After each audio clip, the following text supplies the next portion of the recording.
আমার সাথে যদি বসতে চায় তাহলে আমি বসতে রাজি। বৈষম্য বিরোধী ছাত্র আন্দোলনে রাজপথে থাকা শিক্ষার্থীদের এবার নতুন বার্তা দিল সরকার।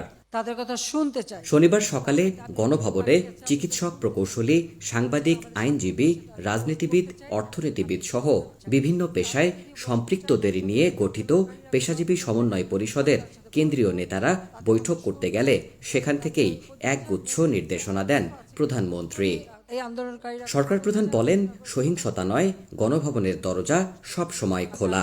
আন্দোলনকারীদের সঙ্গে আলোচনায় বসতে প্রস্তুত তিনি, থাকতে বলেন অভিভাবকদেরও। আমার সাথে যদি বসতে চায় তাহলে আমি বসতে রাজি। তারা যদি এখনো আসতে চায়, কথা বলতে চায়, আমি তাদের সাথে কথা বলতে চাই, তাদের কথা শুনতে চাই, তাদের দাবি কি কি বাকি আছে আমি এটা শুনতে চাই, এবং যেটা আমাদের সাধ্যমতো সেটা আমি পূরণ করতে চাই। আমি এই সংঘাত চাই না। যেটা দেশবাসীরও জানা উচিত যে আমি কখনোই আমার দরজা বন্ধ করিনি।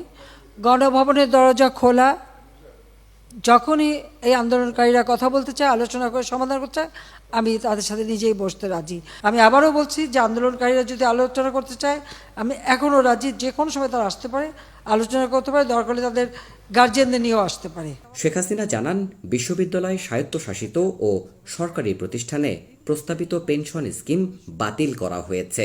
সার্বজনীন পেনশন স্কিম, এটা কিন্তু 2008-এর নির্বাচনী স্তরে আমাদের ছিল যে আমরা এটা করব। আমরা বহু সময় নিয়ে এটা অনেক চিন্তাভাবনা করে সার্বজনীন পেনশন স্কিমটা আমরা চালু করেছি, এবং সেখানে কিন্তু বিভিন্ন শ্রেণীর মানুষের জন্য বিভিন্নভাবে সুবিধা আমরা দিয়েছি। যে বিশ্ববিদ্যালয়, স্বায়ত্তশাসিত প্রতিষ্ঠান এবং প্রজাতন্ত্রের সকল বেতনভোগ কর্মচারীদের ক্ষেত্রে সার্বজনীন পেনশন ব্যবস্থায় অংশগ্রহণের বাধ্যবাধকতা বাতিল করে দিয়েছি, একবার বাতিল করে দিয়েছি। এছাড়া আটক হওয়া সাধারণ ছাত্রদের মুক্তির নির্দেশ দেওয়া হয়েছে জানিয়ে সরকার প্রধান বলেন, বিচার বিভাগীয় তদন্তে অস্ত্রধারী পুলিশ সহ হত্যায় জড়িত সবার বিচার নিশ্চিত করবে সরকার। বিচার বিভাগে যে তদন্ত কমিটি করেছিলাম, আমি কিন্তু কারো দাবির অপেক্ষা রাখিনি, কারণ আমি চাই যারা এর সঙ্গে জড়িত সে যেই হোক, সে পুলিশই হোক বা অন্য যে কেউ হোক, যারা অস্ত্রধারী, যারা এই ধরনের ঘটনা ঘটায়, তাদের সকলেরই তদন্ত হোক, বিচার হোক। এবং এই যে সমস্ত জিনিস জ্বালাও পোড়াও সবগুলি, শুধু ঢাকা না, যে কয়টা জায়গায় এই ধরনের ধ্বংসাত্মক কার্যকলাপ হয়েছে সেগুলি যেন তদন্ত করে যথাযথ বিচার হবে।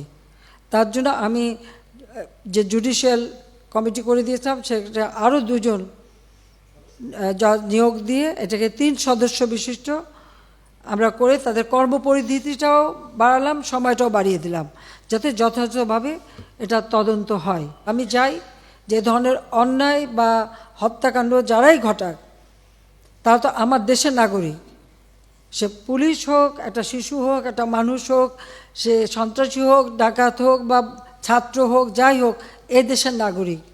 আমি এর যথাযথ তদন্ত করে তাদের বিচার হবে, আমি সেটাই চাই। অ্যারেস্ট যারা করা হয়েছে তাদের মধ্য থেকে যারা ছাত্র ছিল, পরীক্ষার্থী, তাদের সবাইকে কিন্তু জামিন দিয়ে ছেড়ে দেওয়া হয়েছে। আর সাথে সাথে আমি এটাও নির্দেশ দিয়েছি যে এর ভিতরে যারা নিরীহ আছে তাদের সবাইকে, এবং ছাত্র যারা একেবারে খুনের সাথে জড়িত না বা এই সমস্ত ধ্বংসাত্মক কাজের সাথে জড়িত না, তাদেরকে মুক্তি দেওয়া শুরু করবে, এবং সেটা শুরু হয়ে যাচ্ছে। হতাহত এবং সহিংসতায় জড়িত কাউকেই ছাড় না দেওয়ার দৃঢ় অঙ্গীকার প্রধানমন্ত্রীর। রংপুরে একটা ঘটনা ঘটেছে, যে পুলিশ দায়ী সেই পুলিশকে সাসপেন্ড করা হয়েছে এবং তার বিরুদ্ধে তদন্ত হচ্ছে এবং তার বিচার হবে। দেবাশিস রায়, সময় সংবাদ, ঢাকা।